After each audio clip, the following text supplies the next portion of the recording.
My name is Ethan Hoyle. I'm a student studying history at UCL. I was 15 months old when I had my stroke, so I don't remember it personally. My mum tells me we're out on a sunny day where I started crying and I would not stop. So we went home and the next morning woke up and my left side was drooping. So my parents decided to take me to A&E, from which I was rushed by ambulance to Great Ormond Street Hospital. There they realised I had a stroke, which left me with left-sided hemiplegia, which is a form of cerebral palsy which affects one side of the body. I went from kicking the football one day to the next day not being able to walk, let alone sit up by myself. I struggle with things often taken for granted, such as tying my laces, buttoning up a shirt, riding a bike, and cutting up my own food. As well as the physical challenges, I also had poor memory and attention, which made school quite difficult at times. When I was younger, I struggled to understand my stroke and its effects, and seeing peers doing things quite easily, which I struggled with. I often became quite frustrated at being different and struggling, and had quite frequent outbursts of anger. Understanding my stroke was a gradual process.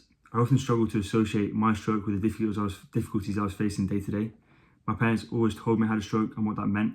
I think that was helpful in terms of me gradually piecing things together and understanding my stroke for myself, and allowed me to focus on my recovery and improve day to day. I think that would have been more difficult had I been told later in life, and retrospectively trying to look back and understand it. I think it helped to slowly build up that knowledge and understanding. Over time, I grew to understand my stroke, and that I was capable of all the things my peers are doing. They may take me a longer time and need certain adaptation.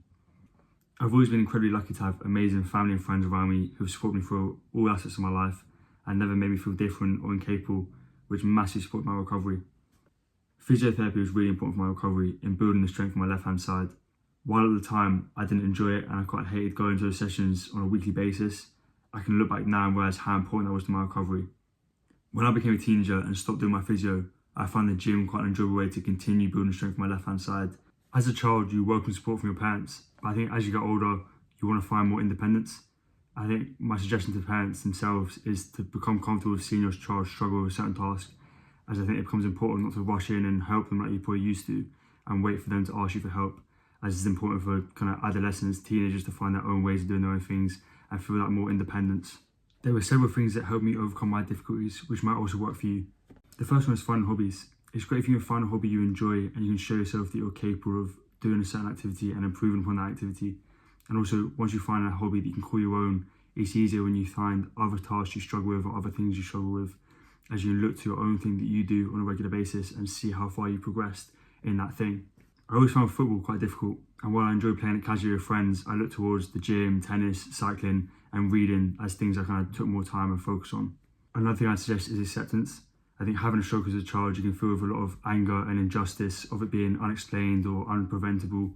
My suggestion is to accept the cards you've been dealt and try not to feel too sorry for yourself. And while the stroke is not your fault, the more powerful thing is to accept what's happened and now focus on recovery and trying to improve in the situation you're within. When those feelings of frustrations do arise, I think I find it useful to look back on how much I've progressed over time, whether it's in my speech, my mobility, academically, socially. I think that gives you a bit of a reality check on how far you've already come and how far you still can go. Another suggestion of mine is to understand the importance of adaptation. You may come across quite a few tasks you find quite difficult to do in the conventional manner, and it's not that you can't do these things, it's more about just finding your own way to make it easier for yourself. I struggled to do many tasks as a child, but through trial and error, you find the best way of doing it for yourself. There were several things that helped me overcome my difficulties, which might also work for you. Adaptation has been a big part of my recovery. For example, I still wear insoles in my shoes to help with my mobility and my limp. I switch my hands when brushing my teeth and cutting my food. I use the bunny method to tie my shoelaces still. When typing, I use my right hand on the keyboard a lot more than my left so I can do it faster. Another key adaptation for me was extra time for my exams. For most of my school years, I didn't have extra time and I rarely finished exam papers. I was left feeling that I wasn't as capable as my peers academically and that it wasn't something I was good at, so I became uninterested in school. However, I wasn't working on a level playing field. Once I got my extra time, my confidence went up, my grades went up, and I saw academia become a real interest of mine and saw university become an ambition for the first time. Something I've struggled with for my whole life is memory and concentration. I've found lots of different techniques to help me, the most important being writing down everything. I think anytime I have a thought of something I need to tell someone, do something, remind myself, I'll write up my notes on my phone. It just gives me a little reminder on like what I need to do and kind of process my thoughts, which helps massively. In terms of attention, something that helped me massively was the Pomodoro technique, which basically breaks up work into 50 minutes of work and 10-minute break. This allowed me to really concentrate on my work for the time being and then take a well-earned break, rather than trying to rush through and getting distracted and then feeling disheartened. I know how scary and frustrating a stroke can be for the survivors and the parents. I wanted to make this video to offer reassurance from someone who's been through it, that everything will work out okay. And as difficult and challenging as my stroke and hemiplegia has been throughout my life, it's not something that I remove or take away. It's often the most challenging and difficult periods and aspects of our lives which shape us the most.